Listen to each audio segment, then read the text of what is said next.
Bom dia, igreja, a graça e a paz do nosso Deus, amém? Vocês já sabem aonde nós estamos, né? Então abram em Filipenses, capítulo 4, somente o verso 13 hoje.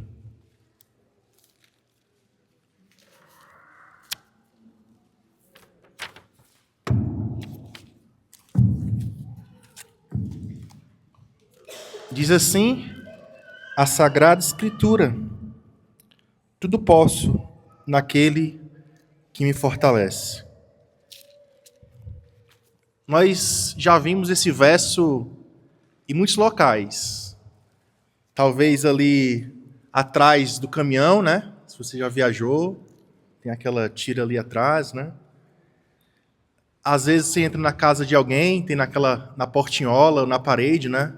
Naqueles adesivos meio brilhosos, né? Tudo posso naquele que me fortalece. E já certamente ouviu diversas vezes, em diversos contextos, esse verso talvez dito com um arrobo assim de poder, mistério, algo sobrenatural que ali vai acontecer. Possivelmente, obrigado. Deus te dê um marido zeloso. Amém. Talvez esse seja um dos versos mais mal usados, interpretados da Escritura. Ele pode ser utilizado, ou já foi, para declarar vitórias terrenas, né? Vai lá, irmão, tu vai conseguir, ou eu vou conseguir vencer essa luta, né? Conseguir essa bênção, comprar a casa, conquistar esse sonho, porque tudo posso naquele que me fortalece. Ou algo de poder limitado, né? Um super crente aqui, né? Alguém que pode até andar sobre as águas, porque tudo posso naquele que me fortalece. Talvez pode ser usado para mostrar que alguém é imbatível, que alguém é invencível, que alguém é inderrotável, em tudo eu tenho vitória, porque tudo posso naquele que me fortalece. E talvez o pior mau uso de todos, né, que é no sentido de ter autoridade, ou permissão, ou autorização para fazer tudo, até pecar, porque tudo posso naquele que me fortalece. Mas nós temos que lembrar que um texto fora do contexto é um pretexto para heresia, para má aplicação, para o mau uso da palavra de Deus. Então, um texto fora do seu contexto sempre vai ser um pretexto de pessoas mal intencionadas, os coaches da vida, né? Para poder aplicar a palavra de Deus de forma errada. Mas o texto aqui, você que teve no último encontro, no último devocional aqui pela manhã, o Jonathan nos lembrou de qual era o contexto, né, que Paulo estava, né? Todo mundo sabe já, está cansado de ouvir que Paulo estava preso, né? E vocês também sabem, aqui a igreja sabe, que Paulo estava preso numa prisão domiciliar. E aí a gente muitas vezes usa aqui de anacronismo, né? A gente acha que a prisão domiciliar do tempo de Paulo é igual à prisão domiciliar do tempo de hoje, né? Você vê um político numa prisão domiciliar, o cara está na mansão, curtindo tudo, com piscina, sala de cinema, melhor adega, e está vivendo de luxo dentro da sua casa. Mas com Paulo aqui era diferente, né? Paulo estava numa casa alugada. E quem que pagava pelo aluguel da casa que estava preso? Era ele mesmo. Como é que Paulo pagava sem estar trabalhando? Né? Então Paulo estava limitado em espaço. Eu não sei se vocês sabiam, ele estava acorrentado a um soldado romano. Então Paulo estava num cubículo, imagina só, num cubículo, numa casa que ele tinha que sustentar, acorrentado a outra pessoa, não estava privado de sua liberdade, estava privado de receber visitas, até a sua limitação, ela era privada, porque os recursos ali eram escassos. E aí é por isso que Paulo louva aqui a oferta que vem dos filipenses, né, essa oportunidade dos filipenses o ajudarem, porque a hora era muito propícia para essa ajuda. E aí Paulo, em meio a toda essa situação de prisão, esperando para ser julgado, sofrendo injúrias dos mestres de Roma, sofrendo falsidades, acusações falsas desses mestres, tendo que lutar com isso, tendo que se preocupar com a sua alimentação, com a sua moradia e com a obra de Deus. É nessa situação que a pena de Paulo ali, muitas vezes manchada por lágrimas, expressa primeiramente esse louvor a Deus, pelos irmãos e pela provisão de Deus. Porque Paulo não estava só acorrentado à corrente do oficial romano. Paulo estava acorrentado aos desígnios do Deus soberano. Logo, quando Paulo escreve aqui, na nossa tradução mais comum, está tudo posso naquele que me fortalece. Talvez a melhor tradução aqui é todas as coisas posso fazer naquele que me fortalece. Então, o que seria essas todas as coisas? E aí vamos ler só os versos anteriores, né, para a gente ser relembrado. Eu não vou aqui chover no molhado. Se você quiser lembrar, a pregação está lá no YouTube, mas vou ler só para dar o contexto, né? Então vamos lá. Fiquei muito alegre no Senhor, porque agora, verso 10, uma vez mais renasceu o cuidado que vocês têm por mim. Na verdade, já tinham esse cuidado, só que lhes faltava oportunidade. Digo isso não porque esteja necessitado, porque aprendi a viver contente em toda e qualquer situação. Sei o que é passar necessidade e sei o que é ter em abundância. Aprendi os segredos de toda e qualquer circunstância, tanto de estar alimentado como de ter fome, tanto de ter em abundância como de passar necessidade. E aí chegamos, tudo posso, ou todas as coisas posso fazer naquele que me fortalece. Ora, então, perceba, o que seriam essas todas as coisas? Está ligado aos versos anteriores. E aí Paulo, ele utiliza um recurso literário que é chamado inclusão e abrangência. Paulo, quando escreve, eu sei o que ter abundância, e eu sei o que é ter ou estar necessitado. Então, Paulo, ele abre aqui um leque, um espectro de extremos. E ele leva o leitor... Então, todo leitor que for ler essa carta de Paulo, ele está incluído nesse espectro, concorda? Ou de alguém que passa necessidade, de alguém que passa abundância. Qualquer pessoa que vai ler vai ser localizado naquele sentido. Então, Paulo indica que todas essas coisas revela viver de forma contente, com serenidade, com paz de coração e mente, como fala Filipenses 4:7, em todas essas circunstâncias. Sejam circunstâncias boas, sejam más, sejam de abundância ou necessidade. Então, o escopo aqui da interpretação já fecha mais. Então, não é qualquer coisa. São essas circunstâncias que a mão provedora e provisora de Deus nos leva a viver. Quer de bonância, quer de escassez. E aí o verso continua, né, já nos localizamos, o que são esse tudo ou todas essas coisas. E aí Paulo continua, posso fazer. A ideia aqui não é de estar só capacitado para fazer, mas já está habilitado. Uma ideia de dominar, de você ter o domínio daquela situação. Vou dar o exemplo aqui do Fernando. Fernando e Mari têm uma marcenaria, correto? E aí vocês têm um know-how para fazer aquilo. Vocês não só podem fazer, vocês fazem de fato. Essa mais ou menos é a ideia de Paulo. Paulo não está só com a permissão. Eu tenho a permissão de Deus, mas ele está habilitado. Ele possui o domínio em suas mãos, ele possui o know-how, uma palavra mais moderna.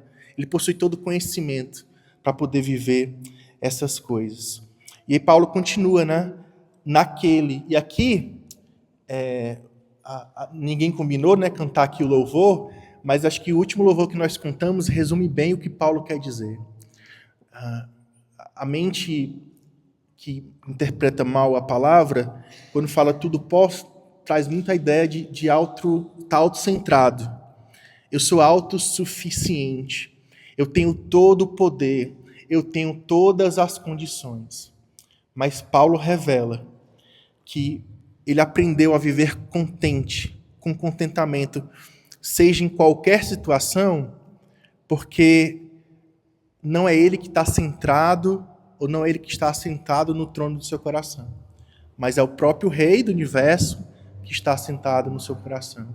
Porque toda essa força não vem do próprio Paulo, mas vem daquele que governa o universo. É naquele é o próprio Cristo, daquele que emana graça. Né? Eu sempre tem um conceito que é chamado, quando um crente se converte, você é unido a Cristo. Você não só está representado pelo novo Adão, mas você está unido à ideia que Cristo é a árvore e você foi enxertado nessa árvore. Você está conectado, unido. A vida que flui de Cristo, ela é transbordada para você. É nele que nós temos uma fonte limitada de graça. É em Cristo que nós somos capacitados ou habilitados para poder ter esse coração sereno, cheio de paz e tranquilidade em todo e em qualquer momento. Muitas vezes esse verso é muito aplicado em momentos de sofrimento, de tristeza, de abatimento. Mas porque Paulo nos ensina que também é na abundância.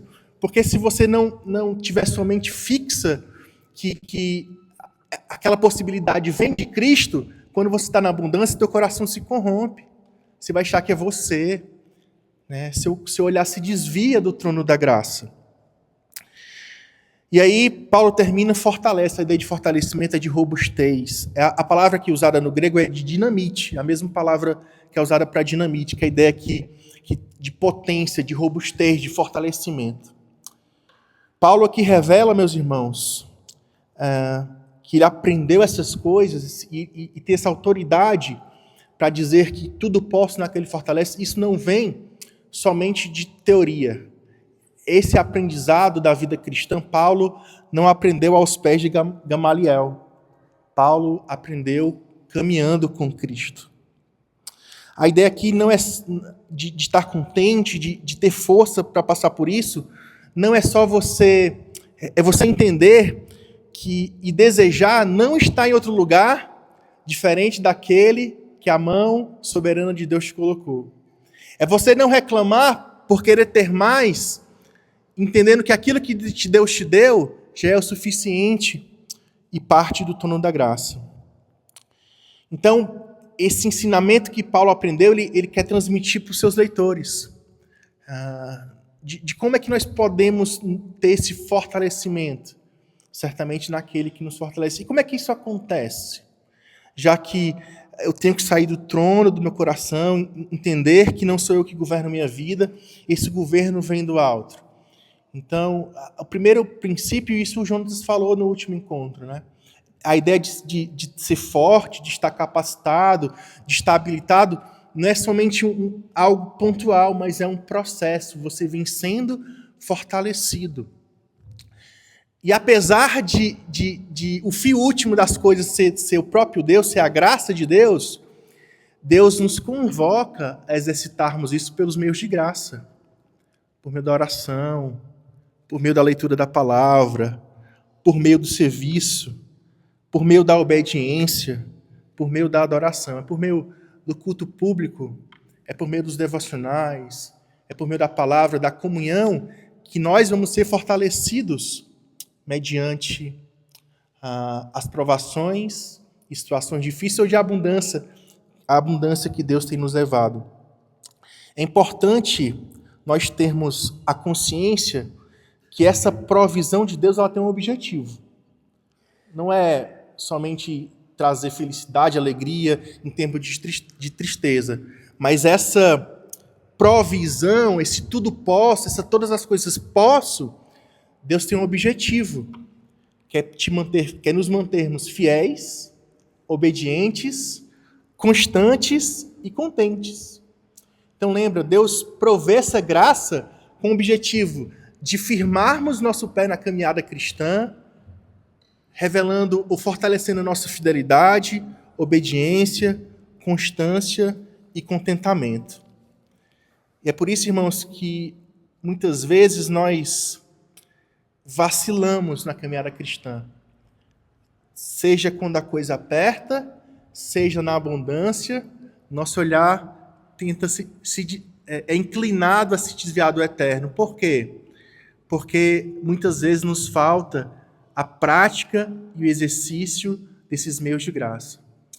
Logo, irmãos, é necessário, se nós não praticarmos os meios de graça, se nós não desenvolvermos intimidade com esse Deus soberano, é inevitável, se seu coração está longe, e quando a tribulação bate à sua porta, ou quando parece que está tudo bem, seu olhar tende a se desviar daquele que é o eterno e parece que nada vai contentar o seu coração. Então, para que nós possamos viver essas verdades que Paulo tem vivido, é necessário nós exercitarmos os meios de graça, adoração, culto público, oração, leitura da palavra, serviço, para que o nosso relacionamento com Cristo seja íntimo, seja interconectado. Você que é o ramo que foi enxertado, é necessário que esse ramo sugue a seiva, para que possa dar frutos. E assim, seja no momento de extremo A ao extremo B, nosso coração não vai vacilar, porque todas as coisas nós podemos naquele que nos fortalece. Nós cantamos aqui, o verso, que diz assim: é meu, somente meu, todo o trabalho, e o teu trabalho é descansar em mim. Eu já ouvi uma versão que na última estrofe, porque ali é Deus falando, Olha, meu servo, se você pode todas as coisas em mim, então o trabalho é todo meu, Só não te resta descansar. E aí nesse último verso, alguém cantou como se fosse a gente dizendo para Deus, Diz assim: é teu, somente teu, todo o trabalho, e o meu trabalho é descansar em ti. Vamos orar? Senhor Deus, te agradecemos por esse momento, te louvamos pela tua mão bondosa, que o Senhor possa, em alguma proporção, nos ensinar o que o Senhor ensinou ao teu servo Paulo, a teu coração contente, suficiente na tua presença, nas escolhas que o Senhor faz para conosco, que nós possamos ter esse discernimento. E assim, ó Pai, nós possamos continuar nessa caminhada fiéis, obedientes, constantes e contentes para o louvor da tua glória. Assim nos abençoa, no nome do Filho amado de Jesus Cristo. Amém.